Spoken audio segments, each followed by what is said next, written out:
أعوذ بالله من الشيطان الرجيم بسم الله الرحمن الرحيم ألم تر إلى الذين خرجوا من ديارهم وهم ألوف حذر الموت فقال لهم الله موتوا ثم أحياهم إن الله لذو فضل على الناس ولكن أكثر الناس لا يشكرون وقاتلوا في سبيل الله واعلموا أن الله سميع عليم. کیا تو نے نہ دیکھا ان لوگوں کو جو کہ نکلے اپنے گھروں سے اور وہ ہزاروں تھے موت کے ڈر سے، پھر فرمایا ان کو اللہ نے کہ مر جاؤ، پھر ان کو زندہ کر دیا. بے شک اللہ فضل کرنے والا ہے لوگوں پر، لیکن اکثر لوگ شکر نہیں کرتے. اور لڑو اللہ کی راہ میں اور جان لو کہ بے شک اللہ خوب سنتا اور جانتا ہے. ما ذا الذي يقرض الله قرضا حسنا فيضاعفه له أضعافا كثيرة والله يقبض ويبسط وإليه ترجعون. کون شخص ہے ایسا جو کر دے اللہ کو اچھا پھر دگنا کر دے؟ اللہ اس کو کئی گنا اور اللہ ہی تنگی کر دیتا ہے اور وہی کشائش کرتا ہے اور اسی کی طرف تم لوٹائے جاؤ گے.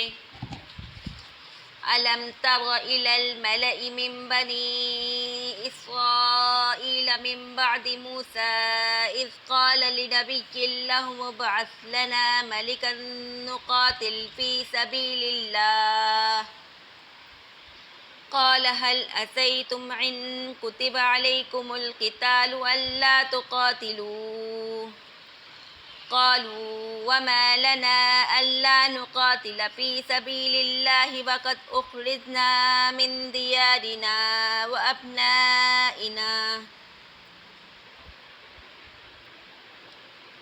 فلما كتب عليهم القتال تولوا إلا قليلا منهم واللہ علیم بالظالمین. کیا تو نے نہ دیکھا ایک جماعت بنی اسرائیل کو موسیٰ کے پاس جب انہوں نے کہا اپنے نبی سے مقرر کرو ہمارے لیے ایک بادشاہ تاکہ ہم لڑیں اللہ کی راہ میں. پیغمبر نے کہا کیا تم سے بھی یہ توقع ہے کہ اگر حکم ہو جہاد کا تو تم اس وقت نہ لڑو؟ وہ بولے ہم کو کیا کہ ہم نہ لڑیں اللہ کی راہ میں، اور ہم تو نکال دیے گئے اپنے گھروں سے اور اپنے بیٹوں سے. پھر جب حکم ہوا ان کو لڑائی کا تو سب پھر گئے مگر تھوڑے سے ان میں کہ اور اللہ خوب جانتا ہے گنہگاروں کو.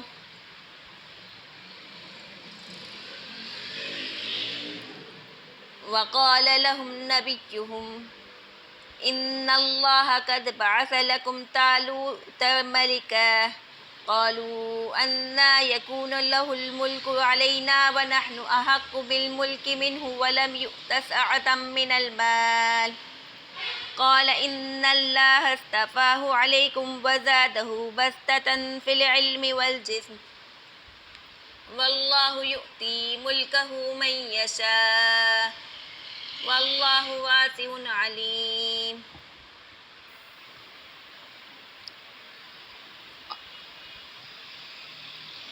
اور فرمایا ان سے ان کے نبی نے بے شک اللہ نے مقرر فرما دیا ہے تمہارے لیے طالوت کو بادشاہ. کہنے لگے کیوں کر ہو سکتی ہے اس کو حکومت ہم پر، اور ہم زیادہ مستحق ہیں سلطنت کے اس سے اور اس کو نہیں ملی ہے کشائش مال میں. پیغمبر نے کہا بے شک اللہ نے پسند فرمایا اس کو تم پر اور زیادہ فراغی دی اس کو علم میں اور جسم میں، اور اللہ اور اللہ دیتا ہے ملک اپنا جس کو چاہے، اور اللہ ہی فضل کرنے والا، سب کچھ جاننے والا۔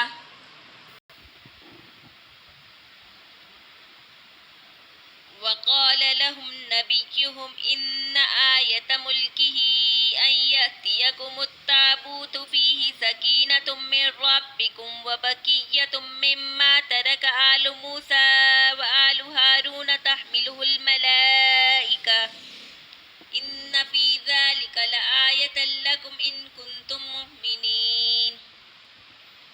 اور کہا بنی اسرائیل سے ان کے نبی نے کہ طالوت کی سلطنت کی نشانی یہ ہے کہ آئے تمہارے پاس ایک صندوق کہ جس میں تسلی خاطر ہیں تمہارے رب کی طرف سے، اور کچھ بچی ہوئی چیزیں ان میں سے جو چھوڑ گئی تھی موسیٰ اور ہارون کی اولاد، اور اٹھا لائیں گے اس صندوق کو فرشتے، بے شک اس میں پوری نشانی ہے تمہارے واسطے اگر تم یقین رکھتے ہو۔ فلما فصل طالوت بالجنود قال إن الله مبتليكم بنهر فمن شرب منه فليس مني ومن لم يطعمه فإنه مني إلا من اغترف غرفة بيده فشربوا منه إلا قليلا منهم فلما جاوزه هو والذين آمنوا معه قالوا لا طاقة لنا اليوم بجالوت وجنوده قال الذين يظنون أنهم ملاقو الله كم من فئة قليلة غلبت فئة كثيرة بإذن الله والله مع الصابرين۔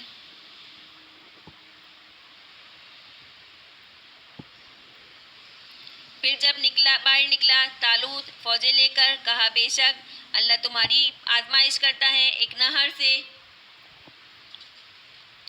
سو جس نے پانی پیا اس نہر کا تو وہ میرا نہیں، اور جس نے اس کو نہ چکھا تو بے شک وہ میرا ہے، مگر جو کوئی بھرے ایک چلو اپنے ہاتھ سے پھر پی لیا سب نے اس کا پانی مگر تھوڑوں نے ان میں سے۔ پھر جب پار ہوا طالوت اور ایمان والے ساتھ اس کے تو کہنے لگے طاقت نہیں ہم کو آج جالوت اور اس کے لشکروں سے لڑنے کی۔ کہنے لگے وہ لوگ جن کا خیال تھا ان کو اللہ سے ملنا ہے، بارہا تھوڑی سی جماعت غالب ہوئی بڑی جماعت پر اللہ کے حکم سے، اور اللہ صبر کرنے والوں کے ساتھ ہیں۔ وَلَمَّا بَرَزُوا لِجَالُوتَ وَجُنُودِهِ قَالُوا رَبَّنَا أَفْرِغْ عَلَيْنَا صَبْرًا وَثَبِّتْ أَقْدَامَنَا وَانصُرْنَا عَلَى الْقَوْمِ الْكَافِرِينَ فَهَزَمُوهُمْ بِإِذْنِ اللَّهِ وَقَتَلَ دَاوُودُ جَالُوتَ وَآتَاهُ اللَّهُ الملك والحكمة وعلمه مما يشاء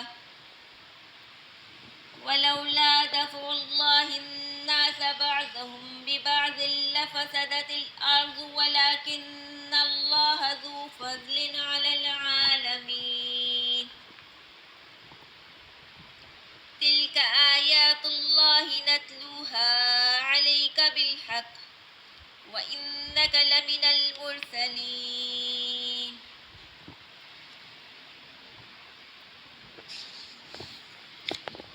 اور جب سامنے ہوئے جالوت کے اور اس کے فوجوں کے تو بولے اے ہمارے رب ڈال دے ہمارے دلوں میں صبر اور جمائے رکھ ہمارے پاؤں اور ہماری مدد کر اس کافر قوم پر۔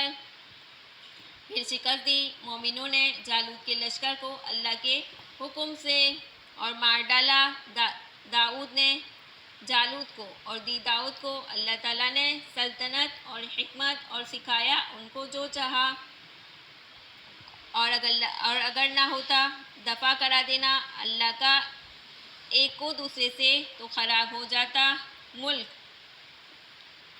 لیکن اللہ بہت مہربان ہے جہاں کے لوگوں پر۔ یہ آیتیں اللہ کی ہیں، ہم تجھ کو سناتے ہیں ٹھیک ٹھیک، اور تو بے شک ہمارے رسولوں میں ہے۔ اچھا جی، اب بات کرتے ہیں معارف کی۔ اے مخاطب، کیا تجھ کو ان لوگوں کا قصہ تحقیق معلوم نہیں جو اپنے گھروں سے نکل گئے، اور وہ لوگ ہزاروں ہی تھے موت سے بچنے کے لیے؟ سو اللہ نے ان کے لیے حکم فرمایا کہ مر جاؤ، سب مر گئے، پھر اللہ نے ان کو زندہ کیا۔ بے شک اللہ پاک بڑے فضل کرنے والے ہیں لوگوں کے حال پر، مگر اکثر لوگ شکر نہیں کرتے۔ اس واقعے پر غور کر کے اللہ کی راہ میں قتال کرو، اور یقین رکھو اس بات کا کہ اللہ خوب سننے والا اور جاننے والے ہیں، اور جہاد کرنے اور نہ کرنے والے کی باتیں اور ہر ایک کی نیت جانتے ہیں، اور سب کو مناسب اللہ پاک اجر دیں گے۔ معارف کی بات کرتے ہیں۔ یہ 3 آیتیں مذکور، ان میں ایک عجیب بلیغ انداز میں اللہ نے کی راہ میں جان مال کی قربانی پیش کرنے کی ہدایت، ان کے احکام کے بیان کرنے سے پہلے تاریخ کا ایک اہم واقعہ ذکر کیا گیا، جس سے واضح ہوتا ہے کہ موت و حیات تقدیر الہی کی تابع ہے۔ جنگ جہاد میں جانا موت کا سبب نہیں، بزدلی سے جان چھڑانا سے بچنے کا ذریعہ نہیں۔ تفسیر ابن کثیر میں سلف صحابہ اور تابعین کے حوالے سے اس واقعے کی تشریح بیان ہوئی کہ بنی اسرائیل کی ایک جماعت ایک شہر میں بستی تھی، اور وہاں کوئی سخت طاعون وبا پھیلا۔ یہ لوگ جو تقریباً 10,000 کی تعداد میں تھے گھبرا اٹھے، اور موت کے خوف سے اس شہر کو چھوڑ کر سب کے سب 2 پہاڑوں کے درمیان ایک وسیع میدان میں جا کر مقیم ہو گئے۔ اللہ تعالیٰ نے ان کے اوپر دنیا کی دوسری قوموں پر یہ واضح کرنے کے لیے کہ موت سے کوئی شخص بھاگ کر جان نہیں چھڑا سکتا، 2 فرشتے بھیجے جو میدان کے دونوں سروں پر کھڑے ہوئے، اور کوئی ایسی آواز دی جس سے سب کے سب بیک وقت مرے ہوئے رہ گئے، ایک بھی زندہ نہ رہا۔ آس پاس کے لوگوں کو جب اطلاع ہوئی، یہاں پہنچے 10,000 انسانوں کی کفن دفن کا انتظام آسان نہ تھا، اس لیے احاطہ کھینچ کر خطیرہ بنا دیا۔ ان کی لاشیں حسب دستور گل گئیں، ہڈیاں پڑی رہیں۔ ایک زمانہ دراز کے بعد بنی اسرائیل کے ایک پیغمبر جس کا نام حزرقیل علیہ السلام بتایا گیا، اس مقام پر سے گزرے۔ اس حظیرہ میں جگہ جگہ انسانی ہڈیوں کے ڈھانچے بکھرے دیکھ کر حیرت میں رہ گئے۔ بذریعہ وحی لوگوں کا پورا واقعہ بتلایا گیا۔ حضرت حزرقیل علیہ السلام نے دعا کی، اے اللہ ان لوگوں کو پھر سے زندہ فرما دے۔ اللہ نے دعا قبول کی اور حکم دیا کہ ان شکستہ ہڈیوں کو اس طرح مخاطب فرمایا، ایھا العظام البالیہ ان اللہ یأمرک ان تجتمعی، یعنی اے پرانی ہڈیوں، اللہ تمہیں حکم دیتا ہے کہ ہر جوڑ کی ہڈی اپنی جگہ میں جمع ہو جائے۔ پیغمبر کی زبان سے اللہ کا حکم ان ہڈیوں نے سنا اور حکم کی تعمیل کی، جن کو دنیا بے عقل اور بے شعور سمجھتی ہے، مگر دنیا کے ہر ذرے ذرے کی طرح وہ بھی تابع فرمان اور اپنے وجود کی مناسب عقل اور ادراک رکھتی ہیں، اللہ کی مطیع ہیں۔ اللہ تعالیٰ نے آیت اعطیٰ کل شیء خلقہ ثم ھدیٰ کی طرف اشارہ فرمایا۔ اللہ تعالیٰ نے ہر چیز کو پیدا فرمایا، پھر اس کو مناسب حال ہدایت فرمائی، پھر حکم ہوا ان کو آواز دو، اے ہڈیوں، اللہ حکم دیتا ہے کہ اپنا گوشت پہن لو اور پٹھے اور کھال درست کر لو۔ چنانچہ ایک مکمل لاش بن گئی۔ پھر حکم ہوا کہ اب ارواح کو خطاب کیا جائے، یعنی اے ارواح، اللہ حکم دیتا ہے کہ ان ہڈیوں اپنے بدنوں میں لوٹ آئیں جن کی تعمیل و حیات ان سے وابستہ تھی۔ یہ آواز سنتے ہی ان کے سامنے لاشیں زندہ کھڑی ہو گئی۔ حیرت سے چاروں طرف لوگ دیکھنے لگے، اور سب کی زبانوں پر تھا سبحانک لا الہ الا انت۔ یہ واقعہ حائلہ دنیا کے فلاسفوں اور عقلاء کے لیے غور و فکر اور منکر قیامت پر حجت ہونے کے لیے کافی ہے۔ موت سے بھاگنا، خواہ جہاد سے ہو یا کسی وبا طاعون سے، اللہ اور اس کی تقدیر پر ایمان رکھنے کے لیے ممکن نہیں، جس کا یہ ایمان ہے کہ موت کا ایک وقت مقرر ہے، نہ اس سے 1 سیکنڈ پہلے آ سکتی ہے اور نہ 1 سیکنڈ مؤخر ہو سکتی ہے۔ قرآن کے الفاظ دیکھیں اب، أَلَمْ تَرَ إِلَى الَّذِينَ خَرَجُوا مِنْ دِيَارِهِمْ، یعنی آپ نے ان لوگوں کو نہیں دیکھا جو اپنے گھروں سے خود بخود موت نکل کھڑے ہوئے تھے۔ یہ بات غور ہے کہ واقعہ حضرت نبی کریم صلی اللہ علیہ وسلم سے ہزاروں برس پہلے کا ہے، اس کے دیکھنے کا حضور صلی اللہ علیہ وسلم سے واسطہ ہو ہی نہیں سکتا۔ علم ترا فرمانے کا کیا منشا؟ مفسرین نے فرمایا کہ ایسے تمام مواقع میں جہاں نبی کریم صلی اللہ علیہ وسلم کو لفظ علم ترو کے ساتھ خطاب کیا گیا، حالانکہ واقعہ حضرت نبی کریم صلی اللہ علیہ وسلم کے زمانے سے پہلے کا ہے، جس کے دیکھنے کا تصور نہیں ہو سکتا۔ ان تمام مواقع میں رویت قلبی مراد ہے، جس کی معنی ہے ادراک علم، یعنی علم ترو ایسے موقع میں علم تعلم کے معنی میں ہوتا ہے۔ اس لفظ کو علم ترو سے تعبیر کرنے میں حکمت ہے۔ اس واقعے کے مشہور و مشہود ہونے کی طرف اشارہ ہے کہ یہ واقعہ ایسا یقین ہے جس کو آج دیکھ رہا ہوں۔ قرآن کریم میں ایک بڑی تعداد ہونے کا بیان کیا گیا ہے، وہ الوف، یعنی وہ لوگ ہزاروں کی تعداد میں تھے۔ تعداد کے تعین میں مختلف ہیں۔ عربی زبان کے قاعدے سے لفظ جمع کثرت جس کا اطلاق 10 سے کم پر نہیں ہوتا، معلوم ہوا کہ ان کی تعداد 10,000 سے کم نہ تھی۔ فرمایا اس کے بعد فقال لهم الله موتوا، ان سب سے کہا مر جاؤ۔ دوسری آیت میں فرمایا اذا اراد شيئا ان يقول له كن فيكون۔ اس کے بعد فرمایا ان اللہ لذو فضل علی الناس، یعنی اللہ تعالیٰ بڑی فضل کرنے والے ہیں لوگوں پر۔ اس میں وہ فضل بھی داخل ہے جو بنی اسرائیل کو، اس کی قوم کو دوبارہ زندہ کر کے فرمایا، اور یہ بھی فضل شامل ہے۔ یہ واقعہ امت محمدیہ کو بتلا کر ان کے لیے درس عبرت بنایا۔ آخر میں شاعر انسان کو بیدار کرنے کے لیے فرمایا وَلَكِنَّ أَكْثَرَ النَّاسِ لَا يَشْكُرُونَ، اللہ تعالیٰ کی فضل و رحمت کو ہزاروں مظاہر انسان کے سامنے آتے رہتے، مگر اس کے باوجود اکثر انسان شکر نہیں کرتے۔ اچھا، تدبیر پر تقدیر غالب ہے۔ اول، تقدیر الہی کے مقابلے میں کوئی تدبیر کارگر نہیں ہوتی۔ جہاد سے یا تعاون سے بھاگنا جان بچانے کا ذریعہ نہیں، اور نہ اس میں قائم رہنا موت کا باعث ہوتا ہے، بلکہ موت کا ایک وقت متعین ہے، نہ اس میں کمی ہو سکتی ہے نہ زیادتی۔ دوسرا مسئلہ، جس شہر میں کوئی وبا یا تعاون ہو وہاں سے بھاگ جانا جائز نہیں۔ نبی کریم صلی اللہ علیہ وسلم کے ارشاد پر اتنا اور اضافہ ہے کہ دوسرے لوگوں کا وہاں جانا بھی درست نہیں۔ حدیث میں ہے کہ تعاون کے ذریعے اللہ تعالیٰ نے تم سے پہلی قوموں پر عذاب نازل فرمایا۔ سو جب تم یہ سنو کہ کسی شہر میں تعاون وبائی پھیلا ہے تو وہاں نہ جاؤ، اور اگر کسی بستی میں یہ مرض پھیل جائے تو تم وہاں موجود ہو تو وہاں سے بھاگ کر نہ نکلو۔ حضرت فاروق اعظم نے ایک مرتبہ ملک شام کے قصد سے سفر کیا۔ سرحد شام پر تبوک کے قریب ایک مقام صراع تھا۔ وہاں پہنچ کر معلوم ہوا کہ ملک شام میں سخت تعاون پھیلا ہوا ہے۔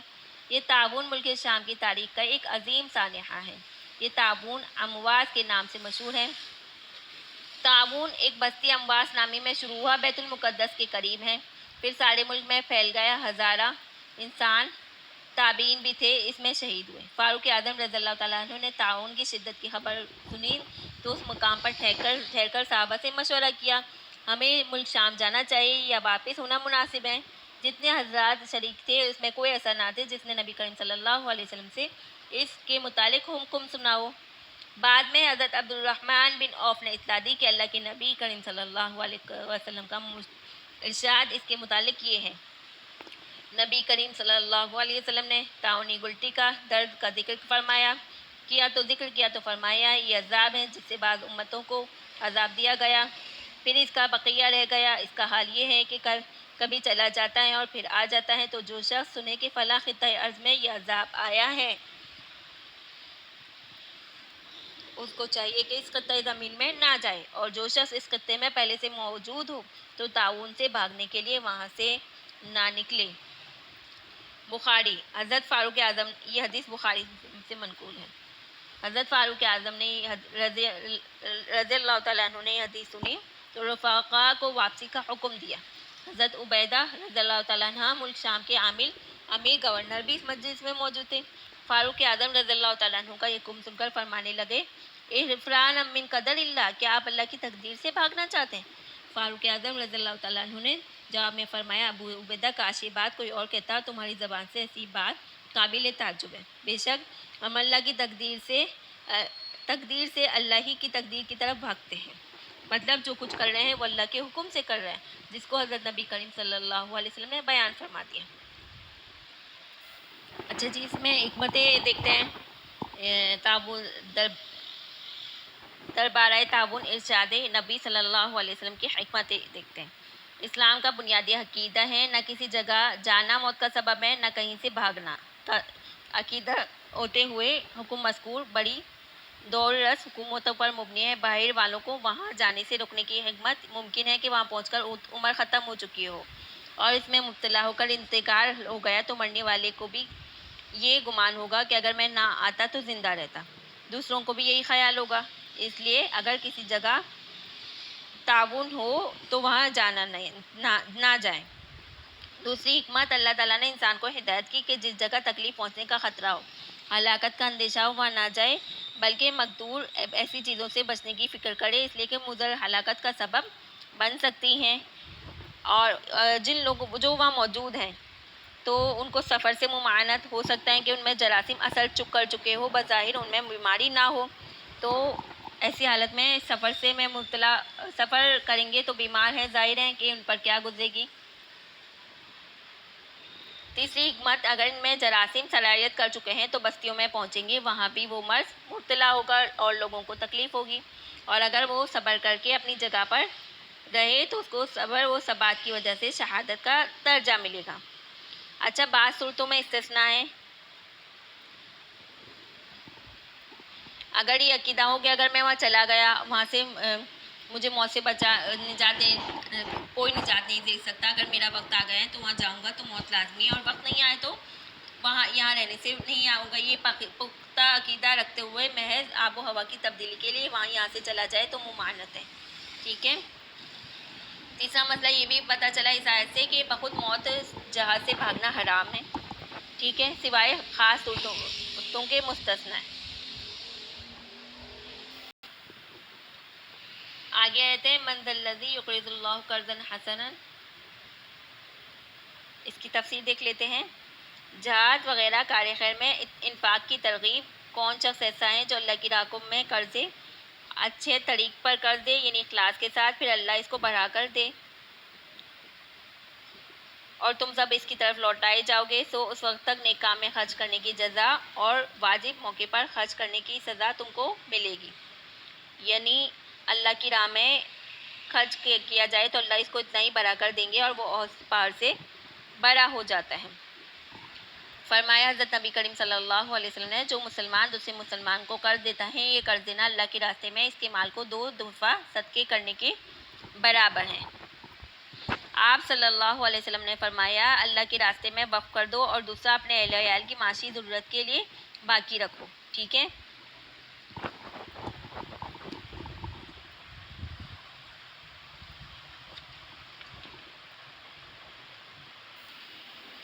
اچھا، اب تفسیر کی بات کرتے ہیں. الم تر الی الملئ من بنی اسرائیل سے یہاں تک ولکن اللہ ذو فضل علی العالمین. ربط آیات دیکھتے ہیں. مقصود اس مقام میں زیادہ ترغیب قتال ہے. قصہ اس کی تحمید ہے. انفاق فی سبیل اللہ کا مضمون اس کی تاکید ہے. آگے طالوت و جالوت کا قصہ اس کی تاکید ہے. اللہ نے اس قصے میں قبض و بسط کا مشاہدہ کرا دیا جس کا ذکر ماقبل آیات واللہ یقبض و یبسط میں آیا. فقیر کو بادشاہ بنانا اور بادشاہت سے بادشاہت چھیننا سب اللہ پاک کے اختیار میں ہے. طالوت و جالوت کا قصہ. اے مخاطب، کیا تجھ کو بنی اسرائیل کا قصہ موسیٰ علیہ السلام کے بعد ہوا ہے؟ تحقیق نہیں ہوا، جس سے پہلے ان پر کافر طالوت غالب آ چکا تھا. اس کے بعد کئی صوبے دبا لیے اس نے، جبکہ ان لوگوں نے اپنے ایک پیغمبر سے کہا کہ ہمارے لیے ایک بادشاہ مقرر کر دیجئے کہ ہم اس کے ساتھ ہو کر اللہ کی راہ میں جالوت سے قتال کریں. اس پیغمبر نے کہا، کیا یہ احتمال ہے کہ اگر تم کو جہاد کا حکم دیا جائے اس وقت جہاد نہ کرو؟ وہ لوگ کہنے لگے، ہمارے واسطے ایسا کون سا سبب ہوگا کہ ہم اللہ کی راہ میں جہاد نہ کریں؟ حالانکہ جہاد کے لیے محرک بھی ہیں. کافروں کے ہاتھوں میں اپنی بستیوں کے اپنے فرزندوں سے جدا کیے گئے، کیونکہ ان کے بعض بستیاں بھی کافروں نے دبا لی تھی. ان کی اولاد بھی قید کر لیا گیا. پھر جب ان لوگوں کو جہاد کا حکم ہوا تو بالاستثناء قلیل مقدار کے باقی سب پھر گئے، جیسا کہ آگے جہاد کی غرض سے بادشاہ کے مقرر ہونے کا اور لوگوں کے پھر جانے کا تفصیلاً واقعات ہیں. اللہ نے ظالموں کو پھر حکم خلاف کرنے کے خوب جانتا ہے. سب کو مناسب سزا دیں گے. ان لوگوں نے پیغمبر سے کہا، اللہ تعالیٰ نے تم پر طالوت کو بادشاہ مقرر کیا ہے. کہنے لگے کہ ان کو ہم حکمرانی کا کیسے حق حاصل ہو سکتا ہے، حالانکہ بنسبت ہم کو حکمرانی کے زیادہ مستحق ہیں، اور مالی وسعت بھی اس کو نہیں دی گئی کیونکہ طالوت غریب آدمی تھا۔ ان پیغمبر نے جواب دیا کہ اول تو اللہ تعالیٰ تمہارے مقابلے میں ان کو منتخب فرمایا ہے، انتخاب کی مسلطوں کو اللہ پاک جانتے ہیں۔ دوسرا یہ کہ علم، سیاست، حکمرانی اور جسامت میں اس کو ذاتی دی گئی ہیں۔ بادشاہ ہونے کے لیے علم کی ضرورت ہوتی ہے تاکہ ملکی انتظام پر قادر ہو، اور جسامت کی معنی ہے موافق مخالفت کے قلب میں وقت ہیبت ہو کر، اور تیسرے اللہ تعالیٰ مالک الملک ہیں، جسے چاہے دے، سوال کا منصب نہیں رکھتا کوئی۔ چوتھا اللہ تعالیٰ وسعت والے ہیں، جس کو مال دینا کیا مشکل ہے، اس کے اعتبار سے تم کو شبہ ہے، اور جاننے والے کہ کون لیاقت سلطنت رکھتا ہے۔ اور جب ان لوگوں نے پیغمبر سے درخواست کی کہ اگر کوئی ظاہری حجت بھی منجانب اللہ بادشاہ ہونے کے ہم مشاہدہ کر لیں تو زیادہ اطمینان ہو جائے، اس وقت پیغمبر نے کہا کہ اللہ کی طرف سے نشانی یہ ہے کہ وہ صندوق بدون تمہارے لیے لائے گا، جس میں تسکین برکت کی چیزیں ہیں تمہارے رب کی طرف سے، یعنی تورات، اور تورات کا منجانب اللہ ہونا ظاہر ہے، اور کچھ بچی ہوئی چیزیں جس کو موسیٰ علیہ السلام، ہارون علیہ السلام چھوڑ گئے، ان کے ملبوسات وغیرہ۔ اس صندوق کو فرشتے لے آئیں گے۔ صندوق کے آ جانے میں تم لوگوں کے واسطے نشانی ہے، اگر تم یقین لے آؤ۔ پھر جب بنی اسرائیل نے طالوت کو بادشاہ تسلیم کر لیا، جالوت کے مقابلے کے لیے جمع ہو گئے، اور طالوت فوجوں کو لے کر اپنے مقام یعنی بیت المقدس سے عمالقہ کی طرف چلے، تو انہوں نے اپنے ہمراہی پیغمبر کی وحی کے ذریعے دریافت کر کے ساتھیوں سے کہا کہ اب حق تعالیٰ استقلال و بے استقلالی تمہاری امتحان کریں گے، ایک نہر کے ذریعے جو راہ میں آئے گا تم شدت تشنگی کے باوجود اس پر گزرے گی، سو جو شخص اس سے افراط کے ساتھ پانی پیے گا تو میرے ساتھیوں میں سے نہیں ہوگا، جو اس کی زبان پر نہ رکھے۔ دراصل حکم یہ ہے کہ میرے ساتھیوں میں سے ہیں، لیکن جو شخص اپنے ہاتھ سے ایک چلو پی لے تو اتنی رخصت ہے۔ غرض وہ نہر میں آئی تو اتنی پیاس کی شدت تھی، بے تحاشا پانی شروع کر دیا سوائے چند آدمیوں کے، کسی نے چلو سے زیادہ نہ پیا۔ سو جب طالوت نے جو مومنین کے ہمراہ تھے نہر سے پار آئے اپنے مجموعے کو دیکھا، تھوڑے سے آدمی رہ گئے۔ اس وقت بعض آدمی آپس میں کہنے لگے، آج تو ہمارا مجموعہ اتنا کم ہے، اس حالت میں ہم جالوت اور اس کے لشکر سے مقابلے کی طاقت معلوم نہیں ہوتے۔ یہ سن کر ایسے لوگ جن کو یہ خیال پیش نظر تھا کہ وہ لوگ اللہ کے روبرو پیش ہونے والے، کہنے لگے، کثرت سے ایسے واقعات ہو چکے، بہت سی چھوٹی جماعتیں بڑی بڑی جماعتوں پر خدا کے حکم سے غالب آئی گئی، اصل چیز استقلال ہے، اور اللہ تعالیٰ استقلال والوں کو ساتھ دیتے۔